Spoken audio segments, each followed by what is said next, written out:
Assalamualaikum warahmatullahi wabarakatuh. Waalaikumsalam warahmatullahi wabarakatuh. Selamat datang di kelas 9B, Excellent Class.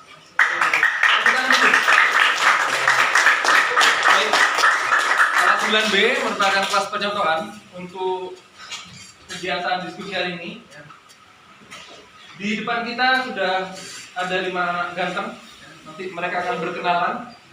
Mereka sebagai penyaji dalam kegiatan hari ini. Nah, kegiatannya setelah mereka menyajikan, setiap kelompok memberikan pertanyaan atau umpan balik. Kemudian diakhiri penguatan oleh Pak Yusuf. Ya, kita mulai saja perkenalan dulu dari Ibra, presensi 7. Saya Kenji, presensi 24. Saya Banyu, presensi 6. Saya Anlap, presensi 2. Saya Atar, presensi 5. Baik, silakan dimulai dari KD 3.10 ya. Silakan. Serta didik. KD 3.10 menelaah teks diskusi. Tujuan menentukan struktur teks diskusi. 2. Menganalisis kebahasaan teks diskusi. A. Carilah contoh teks diskusi di internet. B. Salinlah teks tersebut ke LKPD ini. C. Bacalah teks yang kamu pilih dalam diskusi kelompok. Game online dan dampaknya pada siswa sekolah. Isi teks diskusi. Pendahuluan dan isu. Game online telah menjadi bagian kehidupan modern di mana-mana. Dengan jutaan orang bermain game di komputer, konsol, dan perangkat seluler. Seiring dengan meningkatnya popularitas game online, begitu pula kekhawatiran tentang dampaknya terhadap kaum muda, terutama pelajar. Dalam teks diskusi ini, kita akan mendiskusikan efek game online pada siswa dan mempertimbangkan. Yang mendukung game online adalah bahwa hal itu dapat memberi siswa cara yang menyenangkan dan menarik untuk menghabiskan waktu. Bermain game bisa menjadi Secara keseluruhan. Analisis dan refleksi saat mempertimbangkan dampak game online pada siswa, penting untuk diingat bahwa efeknya dapat sangat bervariasi tergantung pada individu. Beberapa siswa mungkin dapat terlibat dalam game online dengan cara yang Ada yang mewakili pikiran dan perasaan penulis.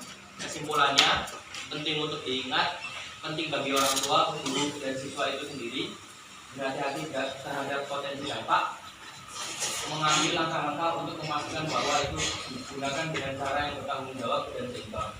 kata emotif yang melibatkan pikiran pembaca.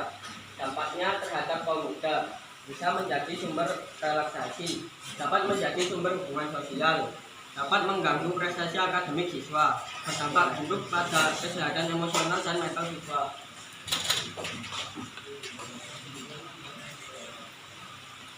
bahasa evaluatif untuk mengkaji argumen dan bukti pendukung. Salah satu argumen yang mendukung, namun ada juga aspek negatif. Penting untuk diingat bahwa efeknya dapat sangat bervariasi. Meskipun dapat memberikan bentuk hiburan yang menyenangkan dan menarik. Penting bagi orang tua, guru, dan siswa itu sendiri untuk berhati-hati. Modalitas rasa kepastian dapat memberi siswa cara yang menyenangkan. Seiring dengan meningkatnya popularitas game online. 2. Syarat. Jika bermain game bisa menjadi sumber relaksasi. Jika siswa dapat terlibat dalam game online dengan cara yang bertanggung jawab. 3. Pengandaian.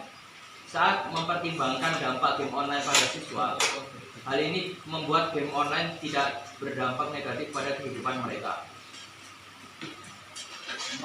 Tujuan. Kita akan mendiskusikan efek game online pada siswa. Penting bagi orang tua, guru, dan siswa itu sendiri untuk berhati-hati terhadap potensi dampak game online. Konsesi. Namun ada juga aspek negatif. Game online juga pisau bermata dua. 6. Pemilipan. Salah satu argumen yang mendukung game online adalah argumen tandingan. Penyebabkan. Pertama, bermain video game untuk waktu yang lama dapat membuat ketagihan. Selain itu, game online dapat menjadi sumber paparan konten yang tidak pantas. 8. Pengakibatatan. Hal ini dapat berdampak. 10. Cara. Dengan bermain game bersama teman atau pemain lain. Penting bagi orang tua, guru, dan siswa itu sendiri untuk memastikan bahwa itu digunakan dengan cara yang bertanggung jawab dan seimbang. 11. Harapan. Penting bagi orang tua, guru, dan siswa itu sendiri untuk berhati-hati terhadap penjelasan dari tim penyaji. Sekarang Pak Yoga ingin membuka 3 penanya masing-masing kelompok ya. Silakan angkat tangan. Ya, silakan. Ervan dulu. Sampaikan. Apakah komponen dapat menjadi alat pembelajaran atau hanya difasilitasi saja? Persepsi 9. Apakah game online dapat menjadi alat pembelajaran atau cuma sekedar hiburan saja? Oke. Saya Jeva, presensi 12. Nah, pertanyaan saya, kira-kira bagaimanakah penanganan apabila anak-anak mungkin sudah terpapar pengaruh buruk dari internet atau game-game online? Sudah. Ya, silakan penanya ketiga. Saya Yasin, presensi 18. Jika ini teks diskusi, kenapa saya menemukan 2 argumen di teks ini? Oke. Tadi ada 3 penanya, Ervaldo, Jeva, dan Yazid. Kita mulai dari penanya pertama. Silakan dijawab. Saya akan menjawab pertanyaan dari Ervaldo, presensi 9. Tentu saja bisa, game online bisa dibuat pembelajaran. Ada banyak game di website yang berbasis sains dan fisika. Sekian, terima kasih. Oke, ada umpan balik? Salah. Oke, terima kasih. Lanjut. Penanya kedua yaitu Jeva. Ya, silakan. Saya akan menjawab pertanyaan yang kedua. Untuk menangani anak-anak yang sudah terpapar kecanduan game online, yaitu menerapkan batasan-batasan untuk bermain game dan melakukan terapi perilaku kognitif. Sekian dari saya. Jawab pertanyaan dari Yazid. Dalam teks diskusi yang kami pilih, memang ada pro dan kontra dari penulis, dan pro dan kontra saling melengkapi untuk membuat sebuah kesimpulan. Sekian. Ada yang ingin disampaikan? Kita sudah masuk ke sesi 2. Ya, silakan 2 penanya yang akan menyampaikan pendapatnya atau pertanyaan. Silakan. Ya, silakan. Saya Yusril, presensi 19. Pertanyaan saya adalah, apakah ada dampak positif bermain game untuk seseorang ke depannya? Terima kasih.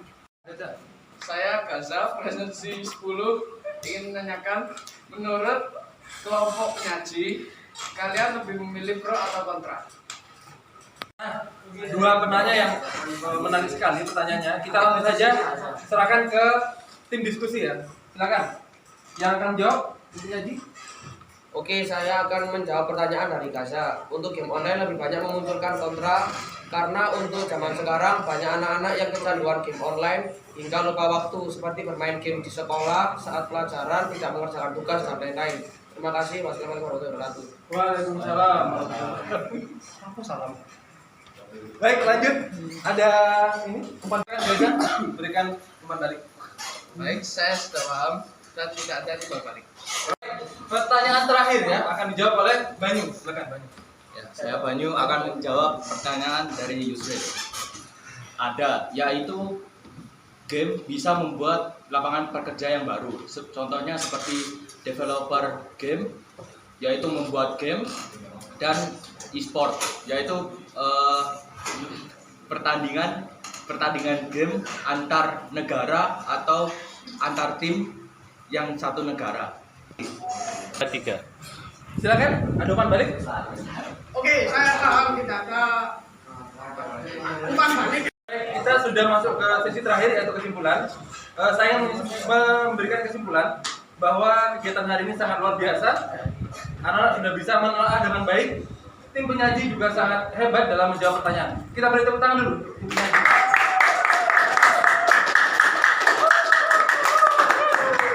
Adalah ada 3 struktur ya. Yang pertama pendahuluan, isi, dan kesimpulan. Kemudian kaidah ngebahasanya banyak sekali, salah satunya adalah konjungsi yang ada 12 itu. Baik, pertemuan berikutnya kita akan masuk ke KD terakhir, yaitu menulis atau menyajikan teks diskusi. Sampai jumpa di pertemuan berikutnya. Kita tutup dengan doa kafaratul majelis. Bismillahirrahmanirrahim.